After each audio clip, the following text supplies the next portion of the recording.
So if you organize this as a string quartet, I think there were 3 earthquakes, if I'm right. 4. 3 or 4. Yeah. Right, with the 3 main ones, you would consider being the breaks between Yeah. movements. Yeah. In a string quartet, you obviously have different movements with different tempi.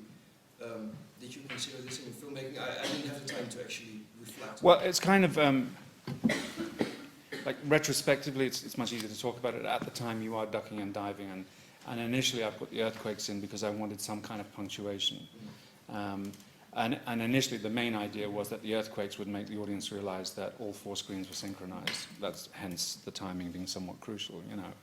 Then I started to realize as we progressed, because literally it was every day there's something new to deal with. And the thing is, you're dealing with 30-something actors and the cinematographers and everybody else. So my job became so technical and kind of schoolmasterish in a sense of like, okay, get your music paper out. And then at the time I remember thinking, oh, God, I wish I had more time to actually, I started to see things happening that were really interesting. I didn't really have time. I thought about it, you know, like, yeah, it should go into a different tempo. And I've done mixes where I've done that by actually, by actually slightly speeding up the film at certain points. It's hard to do it on the Mac.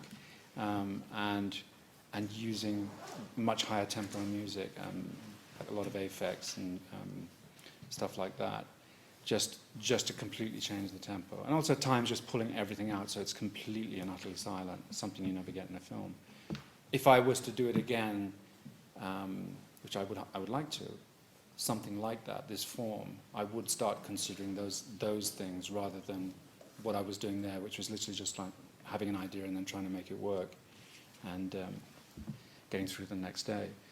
I mean, with the group today, yesterday we watched version 11, and it, you know, whilst it was infinitely better than version 1, it was still kind of shambolic, you know. It wasn't anywhere, it wasn't releasable, you know, and the studio was sitting on my head saying, you know, you better get your act together because this is appalling. I have a question. I saw version 1 the other day, and I've been actually thinking about this, and I was thinking about it a lot when I was watching this, is why there needed to be the kind of punctuation of the shooting, like the killing, why that was like...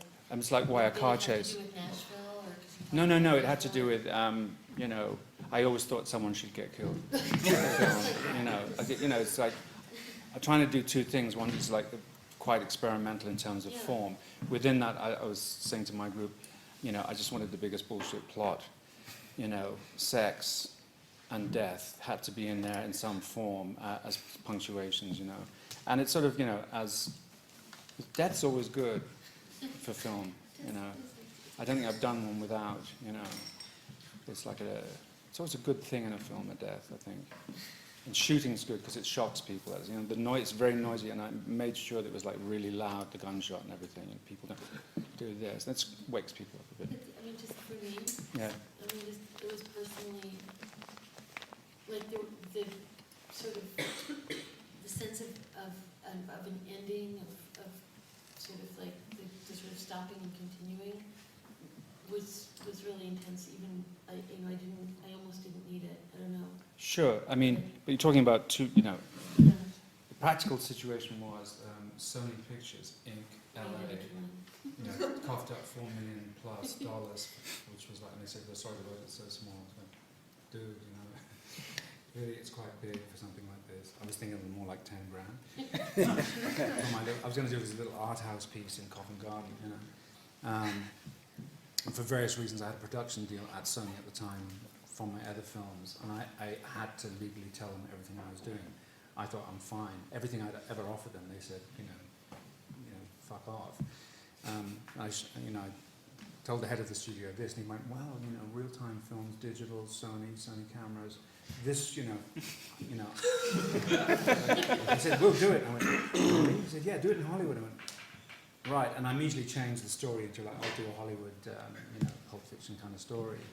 And at that point, you know, part of me thinks, well, suddenly now I have a responsibility to somehow, not to just deliver an experiment, but to deliver some kind of story. So, you know, really like the 1-page synopsis of the plot that I wrote had him being shot at the end. Originally, it wasn't Jean Triplehorn shooting him, it was Andy Garcia doing a kind of like Scarface. and he pulled out the day before we started shooting. And Jeannie was supposed to play the head of the studio, someone that she actually looks very like, so she was very nervous about that, understandably wanting to work in the town again. And so when I suggested she play a lesbian killer, she went, that's much better for me. And she wanted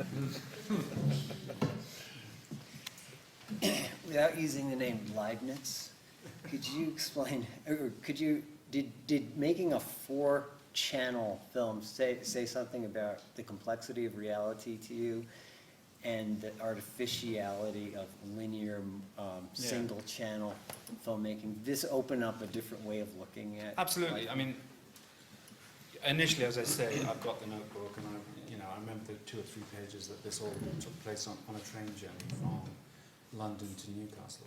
It's about a 3-hour train journey. And it literally was a sketch, and it came from a kind of 2 things. One, a kind of fascination with new technology, and finally there was a camera on the market, a DV cam that was high enough quality and could shoot more than like 90 minutes, because all the digi stuff and the Betacam stuff and all that was limited to 30 minutes for the most part. And so, as with every filmmaker, there was a fascination with like, oh, could you do it in one take? And then I started to think, well, I don't think you could get away with that anymore, with an audience that is expecting more information. Because bottom line is, I do like making mainstream films as well. I mean, I don't want to make just pure art house that's just for me and my 3 friends or whatever. So I always start thinking, well, story and how can you deliver narrative? So then came the 2 to the 4. Once I started doing it and actually trying to figure out literally on the paper, how can I write this in 4 strands? And I came up with the idea of the music paper, because I come from a musical background in the first place. And I suddenly thought, oh, that's absolutely perfect. And it took the actors about 10 minutes to understand how to read across the music and to get it. And it was, I sellotaped them all together so they came out like a conductor's score kind of thing.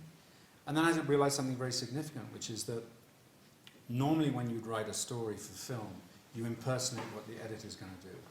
Hence the language of film, cut to fade to black, fade up from black, and all of that. And when you start writing like this, then that's not a possibility, because you're going to stay in real time, and you've got mapped out your 95 minutes. There's the script as a blank document to start off with.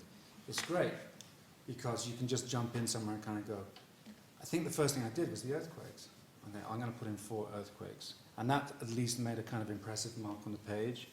And sort of looked like something was happening there. Earthquake, earthquake, earthquake, earthquake. And then I started, I think, I can't remember, maybe Stellan's story, and just sketched that in. And I knew for a fact that if you were writing a piece of music, you wouldn't want to put all your eggs in just the first violin basket. You kind of know there's going to be a harmony here, and that viola's going to pick up on the melody here or whatever like that. So I knew there could be gaps. And I felt cool about it, so I just put in something that Stellan did, and then a like 5 bars gap. You can read the newspaper there or something. He doesn't have to do something all the way through the film. So then I ended up, after a bit of work, with 4 earthquakes and a very sketchy 95 minutes for, say, Stellan's character. And I had him kind of moving across the cameras. So at a certain point, I thought he should leave camera A and go to camera B now. I had no idea how we were going to do that at the point. But the first draft of this, had all these gaps, and then I just started like filling them in, going, oh, that makes sense. And the really cool thing was, because music is so visual when it's written down, you see the timeline so clearly, and you kind of go, okay, parallel narrative there with Stellan would be really cool.